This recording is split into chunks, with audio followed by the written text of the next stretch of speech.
Silence is effortlessly achieved because it's in a sense it's not really an achievement in the proper way. Uh-huh. It is something that's ever present and always waiting for us. Meditation, spiritual practice, whatever we want to call it, itself can be effortless. And it doesn't need, we don't need to sleep on bed of nails. We don't have to be some kind of extraordinary spiritual Mozart. Uh, we just have to be persistent. And if you're persistent and one pointed and do a little something every day and practice, sooner or later, you're going to start to have, you're going to start to slip into the silence, or you're going to start having the sense of love, you know, overflowing in the body and in the heart, or there's going to be a sense of openness or expansiveness or any of the other words that are really, in a sense, pointing towards different dimensions of the same thing. Hello, Ishtar. Hello, Ilona. Lovely, lovely to meet you. It's lovely to be here with you on our little internet screens. Yeah. Yeah. Today I'm talking to Ishtar Thomas Howell. And if you haven't heard of Ishtar, I never heard of Ishtar. Just a few words. He's a meditation teacher. He's also a mystic, a very interesting human being with a lot of strange experiences. And yeah, let's hear about Ishtar from Ishtar and see where it takes us. Sure, absolutely. And what interests you the most? Um, Well, I'll just go. I don't know. I don't know. It kind of feels like there's a lot of richness, a lot of like mystery, and a lot of curiosity also here, just being with you. Mm, mm, mm. Well, I think I won't spend too much time on my history of, but I probably have to start somewhere. And it's looking back at my life, at the early life, it seems, of course, obvious that life would have gone in the direction of meditation and of mystical experiences. But at the time, of course, it really didn't seem like that at all. I grew up in a small Midwestern town in the United States. I was very much interested in sports and so it's doing well in school and these sorts of things. Very conventional, Uh-huh. you might say, but along this at the same time with all that sort of conventional sorts of stuff, there were, all of these moments that, would kind of break through the veil. And they kind of went back to childhood in my crib. Hmm. And so I think some of my earliest memories of the richest memories in this nervous system, still to this day, are sitting in my crib, maybe at about 4 or 5 in the morning, something like that, who knows, before the sun would come up, and just sitting down and breathing into my stomach, breathing out, and from doing that, having this profound sense of being in all the things in the room and sort of being in everything kind of at once. And at the same time that I would do that, there would just be these flows of bliss that went through my little, kind of baby body, up from my feet up to the spine. This is just how it was. I just figured, obviously when you're a baby, you're not really thinking about much at all. Mhm. And this kind of persisted for a while. This sense of kind of being in other things or being in this big silent space was there until about age 7 or age 6. And I remember I didn't want to learn language. Uh, I remember my parents talking at me and not exactly understanding what the sounds meant, but having an intuitive understanding of what was actually going on inside everybody. And I think part of the reason I didn't want to learn language was I started to get a little bit confused when what was going on inside people didn't seem to be matching what I was understanding of their words and what they're representing. So I was like, well, that seems like a like an inefficient thing to pick up Oh. uh, Uh-huh. language. But anyways, I did because it's like you kind of have to join the party. So I remember going around my house and like most little kids for about 1 year, I'm asking everybody, "What's this?" And trying to gobble up nouns and gobble up words. Only I remember this gobbling up process. Specifically when I remember my mother taught me what a bookshelf was, or the word bookshelf, which held some fascination for me. And when she pointed to the bookshelf, at the same time that she pointed at it, I felt, oh, I'm in the bookshelf. No, there's no. So, at the time, it wasn't anything interesting. Looking back, I started to raise my eyebrows, looking back at these memories. And so I kind of cruised with that. And I speak about this, every now and then people will kind of point to language as the thing that sort of causes us to, lose our sense of primordial unity that we may or may not have. Mhm. And I have to say that it didn't pull me out. Yeah, so it was something a little bit subtler and deeper than language. Mm.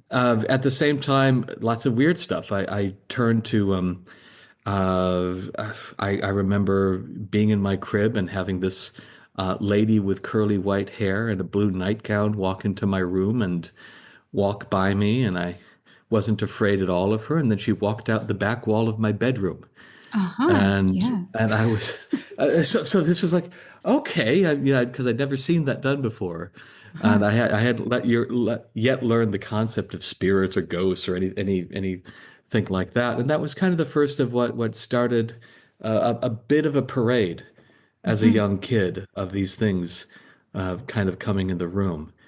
And maybe for sort of a spiritual podcast, the more interesting thing about that was to deal with this. I chose sort of an unusual methodology. I set my room up as sort of a consulting detective's office. I was into Sherlock Holmes at the time, and the Jeremy Brett Mhm. 1980s version that was on TV. And I would sit in this little child-sized rocking chair, and I would have the quote unquote client, about 5 feet on the other side of me, over there. I would close my eyes, and I would find myself just sort of instinctively going into this back, back, back, back into this sort of never-ending space that was brighter than bright. And when I would, kind of immerse to a certain level, something would happen where it would sort of move through me. I Mhm. don't know how at the thing I didn't know how the thing could move, but I was just kind of going with it. And, would go into the space in front of me.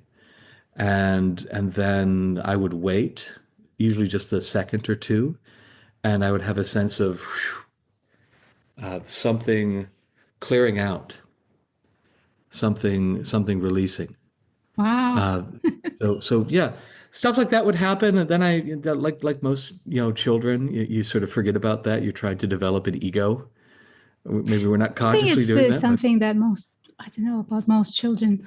That sounds pretty yeah. unique to me. Well, yeah. I grew up in a weird town too. It turns out lots of interesting phenomena were Uh-huh. happening in the town that I grew up in, at least at the time. Mhm. So that was happening, and then at about age 6, I was in a kindergarten parent-teacher conference, and the teacher told my mother he's got a great personality. I had no idea what a personality was, so after the conference, I was curious on, Mhm. what that word was. What is this accusation from the kindergarten teacher? And my mother explained to me actually very well what a personality was. A light bulb went off in my head because I'd been wondering why people behave the way they do.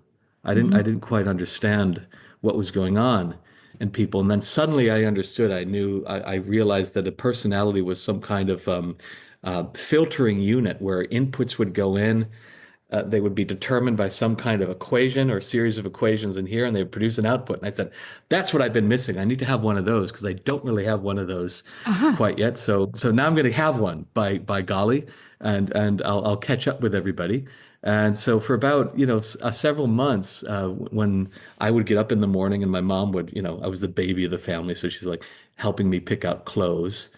I would, make up a backstory, a different backstory. Today I like this. Today this happened to me at the such and such a point, which didn't actually, and that's why I'm going to react like this. And so when this happens today, I'm going to, react to this way. And it was very fungible and changeable. So Hmm. at some point, one of them just kind of stuck around, and then I kind of got caught up in one of them. Hmm. You And know and what? so It sounds like a wizard came to the earth with all its I don't, powers, and then he had to learn to be a boy and yeah. got to pick up his own personality, like ropes. Yeah, a wizard or a reincarnated stage actor, God knows, or both. But so that was childhood was very normal. Besides all that stuff, it was Mhm. normal. And then when I was 13, I had sort of a tragedy and a revelation in one. I was in a car accident. My mother died in it. And, more or less, I had a near-death experience in it. Aha. I say more or less because I seem to have gone through a lot of the textbook experiences of near-death experiences before getting knocked out in the accident. Mhm. And so there was a lot of stuff around that, a precognition of the event to a certain degree the night before. I'd asked my mother if she was going to die soon. It wasn't anything I was ever afraid of. It wasn't normally on the menu of my worries at all. And Mhm. yet here it was coming out of my mouth without me, without it coming through my brain first. And so she was sort of kind of there was some power in it, and she was kind of taken aback for, maybe a second. Then she gathered herself, and then of course she said, "Well, not for a while. I'm healthy. I'm not sick, et cetera, et cetera." And I was fine, and until the next morning when I woke up, breathless, as if I was running some distance, sprinting into my body from somewhere. And it was just the moment that she and my father were outside my door. Then I was shouting at them like, "There's something I have to tell you." Mhm. And then I became so frustrated because I couldn't remember what it was. And they I was so, I mean, jarred by that. They took about 5 minutes to try to calm me down.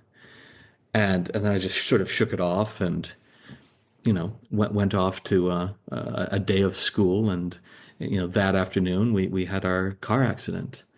And the thing about the car accident that was most important for me was what happened afterwards. It sort of stuck around, and that became interesting. And so at the same time that I was going through what most people go through with the stages of grief, I don't know them all by heart right now, but I remember punching the walls in my garage and being really angry. I didn't have a religion, so I didn't have any kind of solid belief in a deity or anything like that. But I'd be, if there is a God, if you're some kind, I'm pissed off. Why would why would you do this? And at the same time, there was this vast silence that was inside even deeper than I remembered from childhood. And that was puzzling to me, because in this silence, there was also this just total sense of being held, a Mhm. complete sense of joy, even, which was the most confusing thing, because at the same time that the my emotions were just all over the grief map. If I put it all my attention into this vastness, flows of bliss would run up through my body. A complete sense of peace was there. At first, I thought this was shock. I wasn't looking to mystical experiences or anything like that as an explanation. There I was, a 13-year-old who just lost their mother, having all the experiences of sadness, anger, loss, disbelief, that people go through. there's this bizarre sense of a infinite dimension. It felt as if, in a good way, like the back of my head wasn't there anymore, Mm-hmm. or the Mm-hmm. back of my body, as if I was melting into just some totality. And this totality that I felt I was melting into also appeared in all the people around me, as if we were all, at least in our forms, just hollow little shells, kind of tiny, a little tiny patina of form Mm-hmm. around something just, big and infinite. And that there was this joy as well of, another thing that was, interesting about that period was I wasn't afraid of a damn thing. Mm-hmm.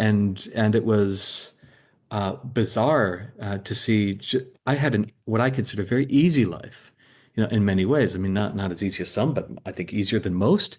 13 years, not that much tension, not that much reason for stress, and yet when all the baggage was stripped off of me, it was so surprising how much I was carrying, how much weight, and trying to be this some kind of little character was produced. And of course, I had no reckoning of that until it was taken off. And so there I was, not really afraid of anything, uh, going around and, in a certain way, still being a 13-year-old and, and maybe uh, trying to go with that a little bit. And that was an interesting period that lasted for 2 to 3 months, sort of Mm-hmm. the most of the time span of a summer break in between school years. And I didn't really talk to anybody about the internal experience. At one point, I was about to uh, ask my dad if he was, my poor dad, if he was feeling this bliss. And then something, from like way back deep inside said, answer is no. It was good not to talk about this with any of the adults. Good to keep your sort of allow this thing that you're experiencing to kind of be pure and allow yourself to investigate it. That was the advice. So I followed that. Someone, I think it was an older student, several years older actually. I met them at one of the parks, just ran into them, and they sort of looked at me, and they noticed that I'd been different for a little bit, and they were wondering if they could partake in that difference as well. And how, what's happened to me to affect that change. And I told them, well, I guess you just kind of have to get really close to dying and not die. Maybe I said, maybe go get in a car accident. And then we both laughed because we knew this is completely dicey advice, that it's like, had no, there was no answer to that. It's like a terrible advice, right? And so it kind of went on. But there was a seed in that when I said that, there was sort of this deep, um, I think, knowing in the heart that said, yeah, and this is exactly what's going to happen. It said, you're going to forget this. You're going to forget this state because you need to find it again in a way that you can tell others how to do it, in a sense, where you could leave breadcrumbs behind that doesn't involve like almost dying or something like that. So I said, okay, you know, and then sure enough, that's what happened. In a couple of weeks, I'm back to school and trying to fit into the old persona, and it was very, very ill-fitting. And the suffering with a capital S underline was intense. And because the previous months there was pain and grief and all these feelings, but there was no resistance to them. They, Mm-hmm. they were they were just flowing through. Now there was a hell of a lot of resistance because we were trying to be a little person box again. Oh, how And interesting is that? yeah, yeah, it was rough. It was great to have that contrast. I didn't Mm-hmm. have words for why the mechanisms exactly of, why it was. When the clouds came back, things were pretty cloudy, and so I kind of muddled through a year of school with a little bit of some of the residue of, I don't know, the freedom that was there. And so I spent a year of muddling through things, and then the next summer yeah, the summers were always the chance to kind of grow because I didn't have as many responsibilities and things to do. And so I was on cue. I was like, what the hell was it that I was experiencing a year ago? I want to get back to that. And so then I started, I started like jumping off of heights because, Uh-huh. historically I was afraid of heights and jumping off of them. I was like, I'll do stuff that'll scare me because it'll feel like I'm going to die. And that'll be the way I get to this. I had a friend who had sort of a golf cart of, and so we got that thing up to about 20 miles per hour. I said, okay, I'm gonna jump now off the side, and I pulled off a few jumps, until one of them I forgot to roll, and then I almost broke my arm, um, and then I decided, okay, this is not working to get me back to whatever that was. And so Mhm. thankfully I was going around with my sister one day and she wanted to go into the local metaphysical bookstore and I kind of gravitated to the back of the store and just because I was bored also and I picked up a book at random and just opened it and I started reading and the experiences it was describing, which were samadhi experiences, uh, sounded exactly like what I'd been experiencing a year before. And it was a book on Himalayan yogis and not autobiography of a yogi, something more obscure. I don't even remember the Mhm. title. It was actually a very old book in that shop, and so I was reading through it, and I was like, "What is this? Oh, wow!" And I was sort of getting down on myself because I knew about Tibetan monks, I knew about these sorts of things, but I'd never made any kind of connection that perhaps something that they were doing could have any connection to the experiences I was having, Mhm. post car accident and until that moment. And so I was hooked then. I was, didn't make any kind of free being out of me, but it definitely made a spiritual seeker. And so I was in that bookstore in the public library across the street and any library I could find, um, uh, reading voraciously, trying to sort of in some way get a scent of a scent of something. And at a certain point, it dawned that I probably need to do meditation. Okay. Um, I was taught a few different practices. I was still a teenager, so I don't think I was doing them in as disciplined manner as I should. Mainly because I was also a little bit afraid of opening that door. I think that's something a lot of people actually experience at some level. I knew that if I opened that door, or I felt that if I opened that door and went fully in, basically all the maybe the bullshit parts of my life would explode, and I wasn't Uh-huh. quite yet ready for my life to explode. And so for 3 years, I think I was sort of, 14 to 17, I was doing things in a little bit of a half-assed manner, but by my standards at the time. And so, at some point, I at the end of that, I realized, oh, okay, let's go 100%. We have to go 100%. Uh, I and so we decided, okay, I'll do 6 hours a day of meditation. That's Only. probably what. Yeah, I don't know. I mean, that's what like 100% looked like. Oh That my it's like God. this Wow. is not At necessarily 17. praiseworthy or. Yeah, well, I mean, I don't think this is praiseworthy or necessary for people, but it just happens to be my peculiar Hmm. psyche. Wow. Has when it wants to scratch an itch, Uh-huh. there's always this need to scratch it as intensely as possible. Otherwise, I felt like, what am I doing here? And so, that was what I did.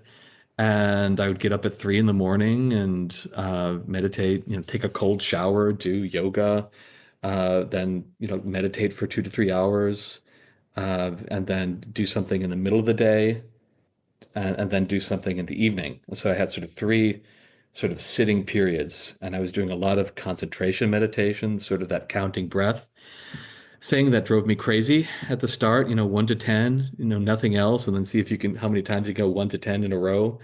Um, at first, I think I was very bad at that. I think most of us are designed to be bad at that.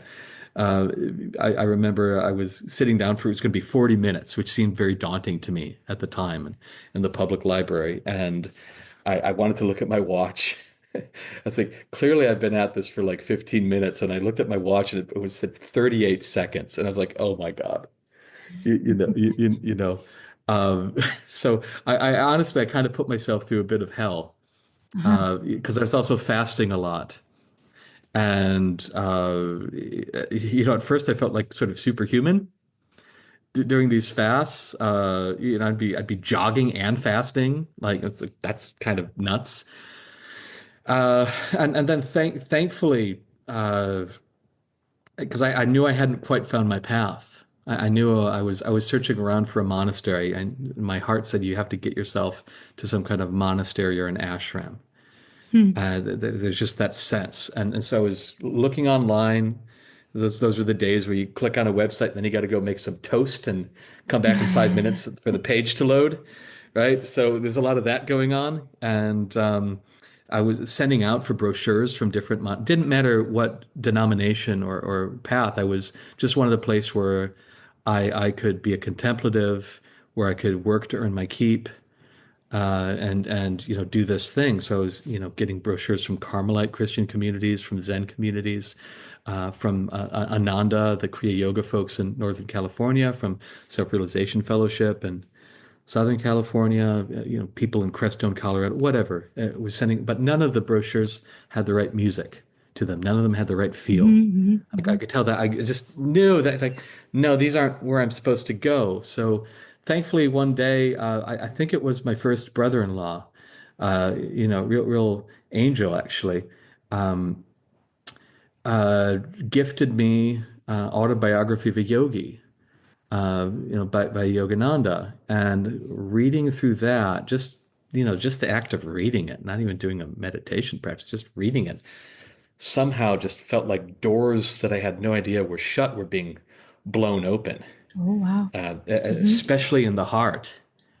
And I was just being in my meditations had changed. I wasn't changing the meditations at all, but just reading this book and then going and doing my concentration or my breathing meditations. It not only was silence there in a stronger way, but there was this just flood up and down my spine of this kind of just these blissful currents. And at a certain point, I read Yogananda makes a promise in that book. He said, like, hey, when he's writing about Babaji, he's saying like, I wasn't necessarily sure I was believing everything that Yogananda was saying. I was still, skeptical, keeping my feet on the ground, uh-huh. right? And he's especially talking about this immortal Babaji. It's like my heart wanted that to be true, but my mind was like, yeah. So he makes this promise: whoever prays to Babaji, will be heard. And so I was like, all right, Yogananda, I'm taking you up on that. And so at the deepest part of my meditation, in my evening meditation, when I felt I'd probably be most connected and I could, quote unquote, send a signal Mhm, with the most clarity, I said, all right, Babaji, if you're there and you are who Yogananda says you are, et cetera, et cetera. Uh, I've been searching for my path, and I don't think I found it. And any help would be good in determining where I need to go next. And so I did this twice, like 2 nights in a row. Just sent it mhm. out. The second night, to my great surprise, immediately after, sort of stating my question there, I felt this kind of sensation, almost as if somebody was pouring honey into my brain. It was like a ball, it's a weird thing to describe exactly because we don't usually have honey poured through our skull, right? And I thought, okay, that's interesting. And at first, I was thinking, is this a benevolent, thing? I was like, I think it is. I think it is. I don't want to be possessed, like in, the movies. And so I kind of went with it. I was, still kind of like, oh, I don't know what this exactly is. And then it kind of came, not really a voice, but it's just sort of, I don't know, telepathic communication might be the best word. And it was like it gave me a frequency. It said, listen to this pitch. The next time this frequency comes, that'll be your clue. Oh, cool. Uh-huh. I was like, okay, and that I could dig with because I was in like doing a lot of musical activities. So I think I was sort of that was a good thing for me to be attuned to as a pitch. Mhm. I could pick it out. And I said, okay, well, thanks, Babaji or whoever you are. Don't know. And then went to sleep, and then I think it was 2 days later. I was coming back from like picking up litter, which was something I did. I was walking on my home street, a few houses down. I start to feel that pitch. I was like, is that really the thing? And then as I kept getting closer to my house, it's kind of growing.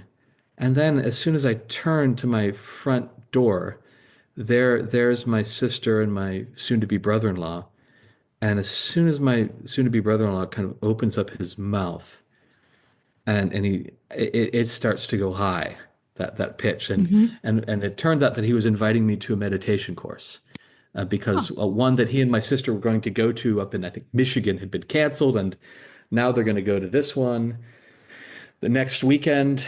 Do you want to come? Your course fee, we got your course fee covered. He kind of gave me a line that the money just showed up in his bank account. I'm not quite sure if that was true or not, but anyways, they're going to cover my course fee. And I just found myself saying a massive volcanic yes hmm, hmm. to the invitation. I mean, I didn't do any reading about his meditation practice or that he already did it or any of that sort of stuff like I usually probably would. I just said yes.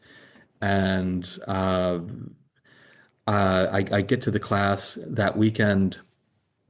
I'm very, very skeptical of it. Actually, the more I learn, the more I'm like, this, I think, seems kind of, iffy here. I was actually skeptical of most things dubbed workshops or seminars because I had this crazy romantic image that for the spiritual path, people need to sort of stow aboard a old-timey steamer ship and make their way to the Himalayas, risking death.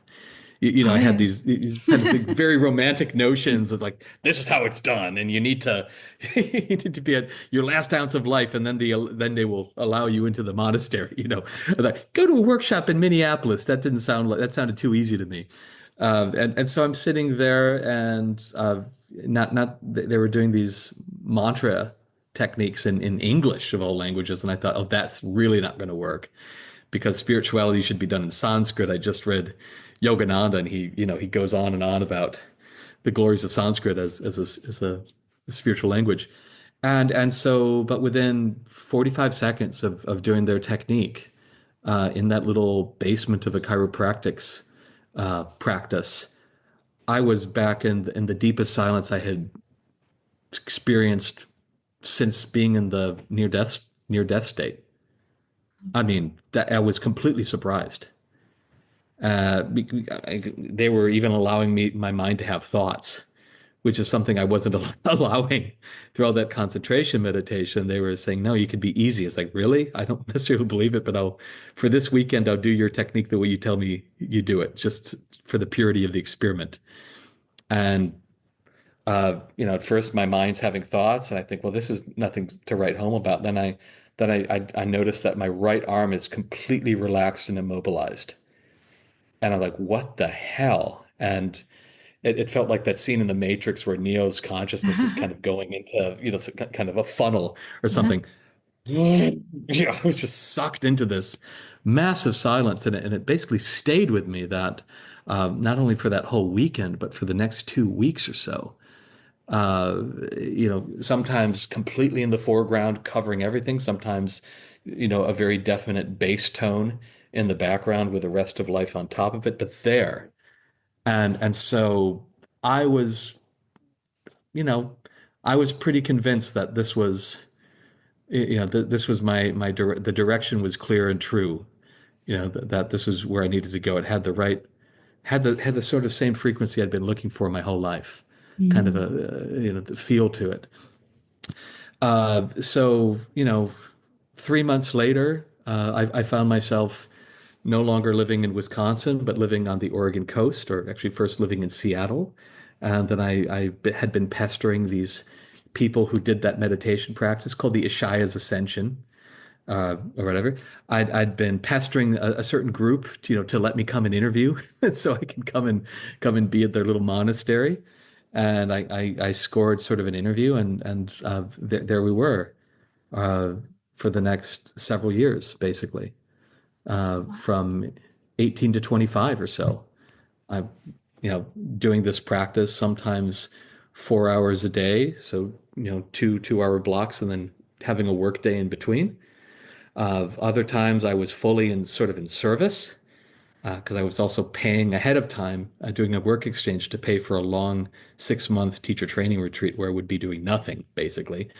And so I had the luck of working in a community-owned restaurant, and I started as dishwasher, and I was trained in every job up until head chef, which was fantastic. But then sometimes I was working from 6 a.m. to 10 at night, so which I was up for. There was a funny thing about that because the year before, when I was 17, sort of on the edge of kind of becoming allowing the crazy monk to come out and run the life. I was wondering where I'd be a year because that was a time when juniors in high school are thinking about where they should go to college if they're keen on that, or what they should do. And that was still my plan, but I just decided, let's ask the universe. I was walking around in Walmart, of all places, Good uh, place. at night. I know, a good place, right? I actually remember right where I was. The women's section was right to my right. Anyways, I said it just came to me to ask the universe, where am I going to be a year from now? And so I asked that, and then to my surprise, kind of what looked like a TV screen or something like that popped up in front of me, sort of in midair, not a real TV screen, just, sort of Mhm, mhm. in our eyesight. And it was kind of like a hilarious game show voice with it, which said, glad that you asked, that sort of thing. But, and then I was treated to this narration that said, a year from now, I would be working in a mostly vegetarian cafe with a bunch of monks, many of whom wear all white clothing, and that I would start out as the dishwasher and work every job up until head chef. And I was like, after it was done, I was like, okay, thank you, universe, for telling me that. I don't really believe that's what's coming, so I just kind of threw it away, you know, and kind of went on with my life. And then I remember my interview call to come down to this place on the Oregon coast. The last thing the fellow said was, "Oh, by the way, we're about to open up a cafe. There might be a job for you, maybe dishwasher." Oh, And so like that was the last thing he said, and I was like, and then I remembered that thing from a year before, and I was mhm. like, oh, what? And I was kind of playing it coy, which I really didn't need to do, but I was for some reason I felt that if I told them I had that as a vision, they'd think I was crazy and wouldn't let me come. So I didn't say anything. I was dishonest. I was withholding in that, but I still didn't necessarily believe that. I thought, oh, well, clearly most monastic organizations clearly open restaurants. I was like, it's just coincidence. That's kind of what I was thinking. But then one day, about a year into it, I was, there I was at the end of this trajectory, being an apprentice to a proper chef who joined our group and chopping onions. And I looked out the ticket window, uh, and the scene that I saw in that moment was the exact same scene I was shown in that Walmart vision. The Uh-huh. same people, the same sort of wrought iron plant holders against a wooden wall with a juice bar and a juicer, everything in detail. And I was just like, "Ah, good Lord, how about that?" Wow. So that's where the magic and the synchronicity was kind of always sort of nipping at the heels and sort of inserting itself into the process. Mhm. So It sounds like you had a very, very unique, extraordinary life. Like, yeah. talking to normal everyday people, you don't hear stories like this. No, yeah, I guess so. I mean, yeah, with those things, plenty of like working hard also at jobs and not making enough money and struggling and worrying, just the normal stuff. But yeah, with all of this stuff going on at the same time, yeah, Mm. for sure. Can I ask you? Uh, yeah, Um, you work with seekers, is that correct? yes, Yes. yes. And what is your message? If you could distill your message, people are looking for awakening, for enlightenment, for that silence, for inner peace. Hmm. And you have gone through so many very unique and interesting experiences. Um, it's like a wizard. Okay, so what's the message of the wizard to the seeker? Here we go. The main, I think there's several messages, but I might start with silence is effortlessly achieved because it's in a sense it's not really an achievement in the proper way. Uh-huh. It is something that's ever present and always waiting for us. And most of us are going to have a life which looks like a bit of an A to B path, and that's perfectly wonderful. And so we don't you don't have to be these people who I often disagree with the advice to end the search, don't that's useful I think in sort of 2% of cases at a certain point, or people at a certain point, but meditation, spiritual practice, whatever we want to call it, itself can be effortless. And it doesn't need, we don't need to sleep on bed of nails. We don't have to be some kind of extraordinary spiritual Mozart. Uh, we just have to be persistent. And if you're persistent and one pointed and do a little something every day and practice, sooner or later, you're going to start to have, you're going to start to slip into the silence, or you're going to start having the sense of love, overflowing in the body and in the heart, or there's going to be a sense of openness or expansiveness, or any of the other words that are really, in a sense, pointing towards different dimensions of the same thing, the same basic transformation into presence with a capital P. And it's waiting for us. And whenever people find it, and this is so common, in meditation classes or retreats or just in conversation with people, they'll say like, "Oh my God!" So I was just going along and riding my bike, and all of a sudden I realized that I was sitting in total silence everywhere, watching from this deep place of peace the turning action of the world. And then they also go on to say, and I realized that that place that I was watching from, that space has been there the whole time. And it was there when I was a kid, was there last week, was there when I was having a stressful argument, was there here and there and everywhere. And it can really be simple as going for it wholeheartedly.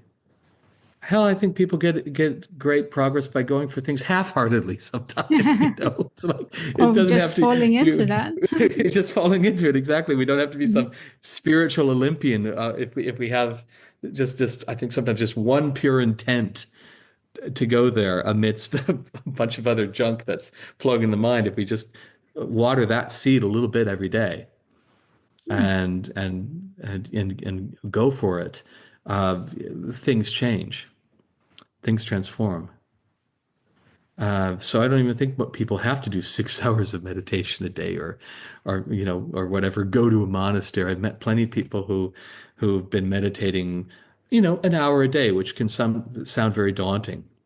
You know, Start at 20, then you'll see it gets less daunting. But people who've been doing an hour a day for several years, living outwardly a regular life, are tapping into silence, love, are having experiences of not only a deep like inner silence, but having that sense of joining that silence everywhere, having these unitive experiences where subject object duality falls apart, and they feel themselves everywhere. That's just open to everybody. So Ah, that's lovely that would be message. yeah. Mm. Also, another message is don't be afraid to have a tender heart. Don't I mean that's something that we're trained to be afraid of, obviously, but don't be afraid to sort of innocently ask, from your heart, or even let the intention of, let the dreams, the deep dreams of the heart move through the body and move into your consciousness. Don't, I mean, I'm glad that I've asked the weird questions to nobody, that I've asked in my life, like, oh, Babaji, whatever, the hey universe, where am I going to be a year from now? I mean, that sounds ridiculous, and yet there's a potency if we're open. So, allow yourself to be innocent.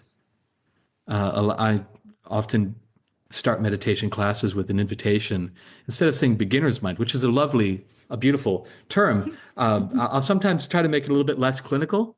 Hmm. Sometimes it can have a little, and I'll say like, let yourself be like Winnie the Pooh.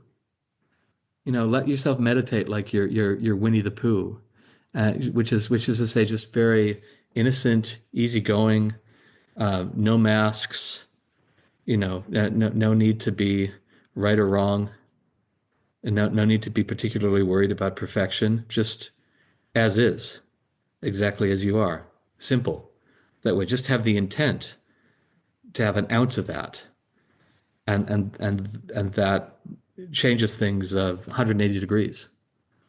Yeah, that's very much not like what we hear normally. Yes, sometimes not. Definitely with I think the kind of like very heavy, no pain, no gain Protestant culture that I emerged from. Yeah, yeah, it's very different than that for sure.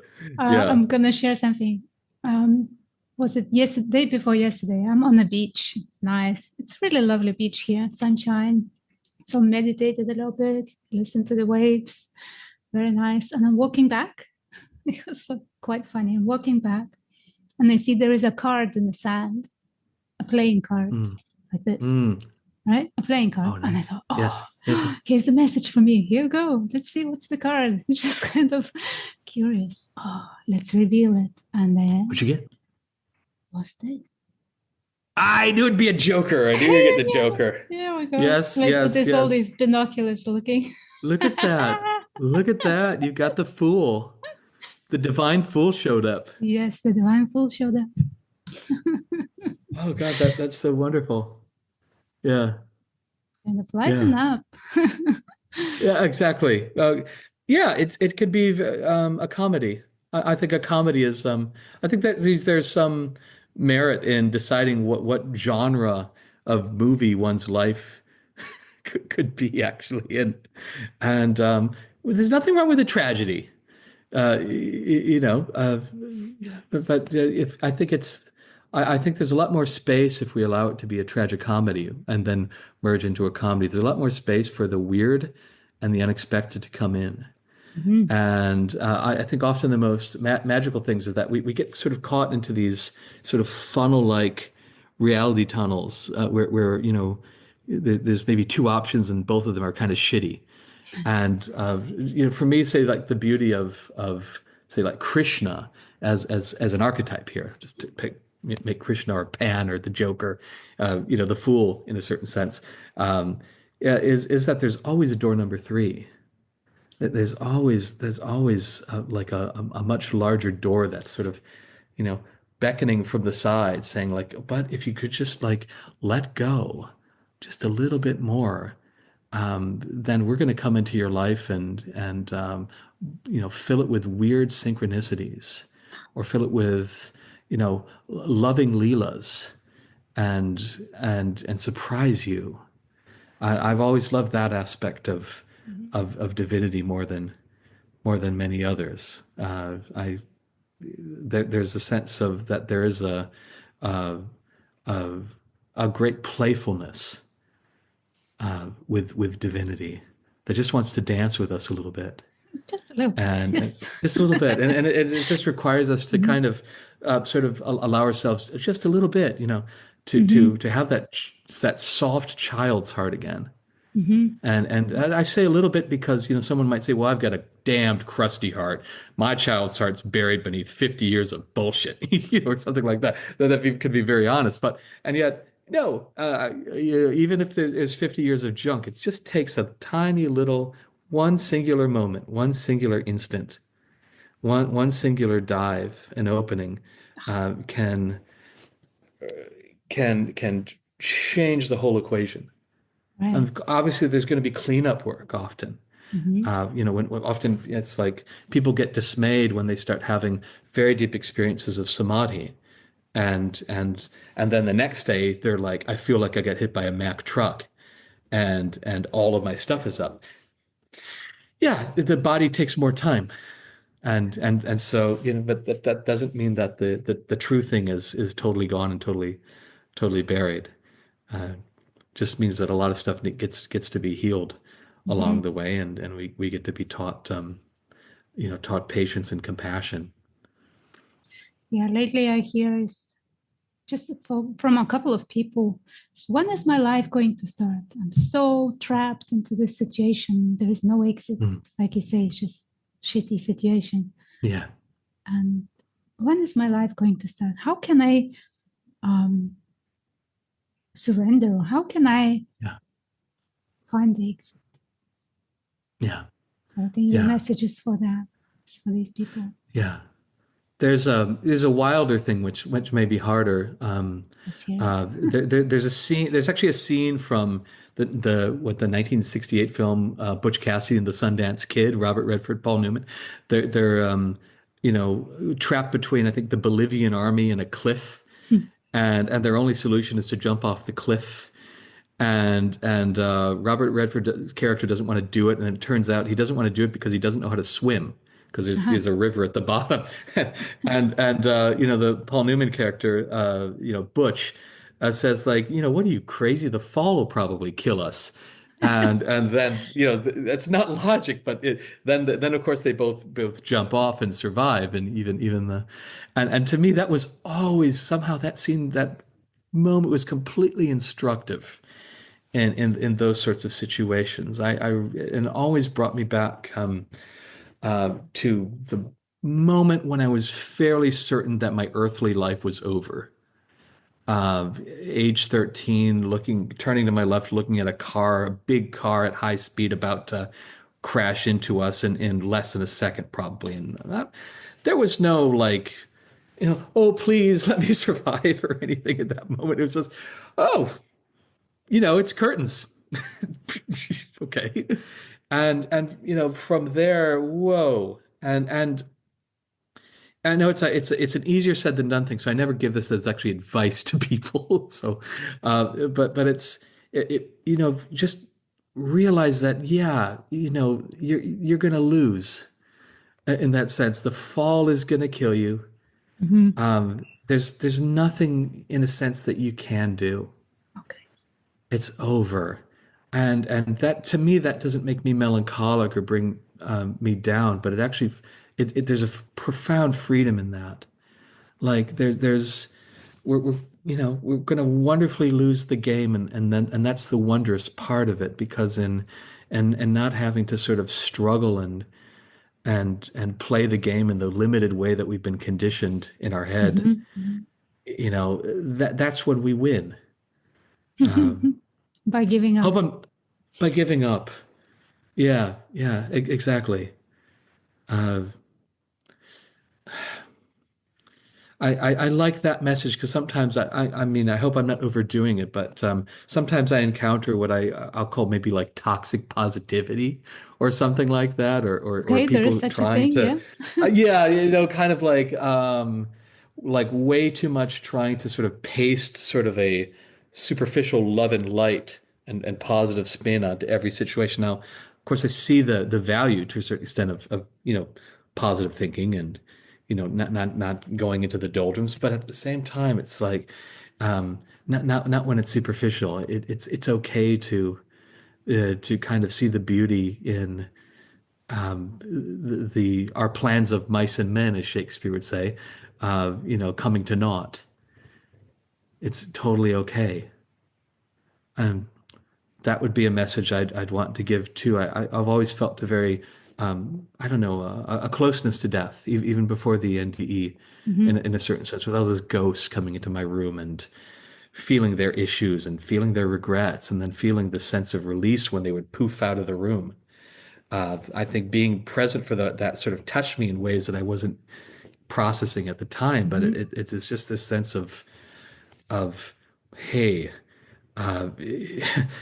this is kind of a dream world. It's also a real dream. in the sense that everything is completely filled with this reality, but our perception of it is just so small. It's just so small and narrow, and there's just so much joy in those moments of letting go. There's so much joy in Mhm. falling into falling into being. Oh, that's beautiful. When you are speaking these words, just you being here, it really feels like there's this 3D image that is going on doing the things. And then there's this back of the openness, of the stillness, just this pure Yeah, potential, pure magic. yeah, And just there's this invitation to fall back into that. Know that this image is just that, an image. yeah, It will continue doing what it's doing. yeah. But at the same time, you can have both, leg in this world and leg in that world. That's right. That's right. Just seeing both. Yeah, exactly. And And the living from that rather than from yeah, this. yeah. And the more we go into that, I mean, it's like water. Water is um, going to find all the little nooks and crannies and cracks, and exploit them and erode things. And so the more we sort of spend time touching samadhi, the more it starts to infiltrate all these other aspects of our lives that we thought were perhaps largely separate, or Mm-hmm. it's going to find its way into it has the wonderful power to sort of, take the grasping hands of the wounded 3-year-old that still is somehow in the mix when we're 40 or 50 or Mm-hmm. 60, and starts to kind of kind of unwind it and change it, and that's uh, it, it brooks no opposition. In other words, and sometimes that's the challenging part, for people also on the path. Is some people are very good at going into silence, and then they kind of have to learn how to surf Mm-hmm. again, because it's like, if there was a moving part of stillness, if we could call it Shakti. I think it's a wonderful, as good a word, the Mm-hmm. power of the divine, the power of God, and so then Shakti wants to come through and sort of rearrange the furniture back into a much more optimal Mm-hmm. optimal homeostasis. And so, that's also part of the fun of the journey, is to allow these things to happen, and to allow the renovations uh, that want to happen in life to happen. And sometimes they can be very inconvenient, or they can seem like they're inconvenient. Like, I need you out of this relationship, or I need you in this relationship, but in a different way, or I need you to make a fool of yourself more often, or I need you to risk making a fool of yourself more often by doing these spontaneous things, or this or that. And so when that, to me, is where something of surrenders as a word that actually means something starts to come into play, is that there's sort of like a almost like a divine theater director that's emanating out of the silence, that's trying to urge us to, like, okay, 3 steps that way. All right, okay. Oh, there. Yeah, and each of us, I think, our theater director has a different bedside manner.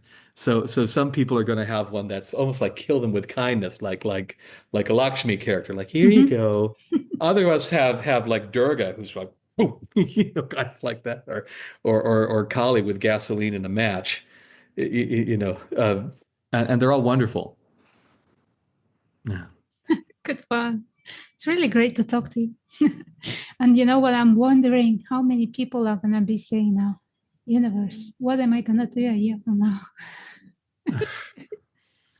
Cool. Yeah, go for it. I hope so. Yeah. Mm. Yeah. Well, thank you so much. Thank you, Ilona. I hope it wasn't I wasn't too rambly for the Oh, there's so audience. much more going on, just words here. You know Yeah, that. this is true. Mm. Yeah, I And how feel you can feeling that. find you if they are Uh, wanting to connect or to work with you or go to your right. retreats or something? Right. Well, I keep a couple websites going. One of them is for my work as a meditation teacher, and that is www.ascension-meditation.com. Mhm. And my other website, what I often think of as a parallel but very different line of work, is my work as an intuitive astrologer, where I Uh-huh. think I'd almost reframe that as I take joy in I suppose helping people line up with the divine myth that's trying to live through them, and with their dharma, Mhm. with the joyful purpose that's looking to animate them. And so that is www.awakenedlightastrology.com. So Oh, so how those are interesting.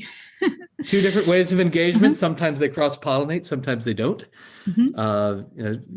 Different things there. I have a very nascent YouTube channel, which I don't post enough up to as well, but that's there if you just search for my name as Ishtar Howell.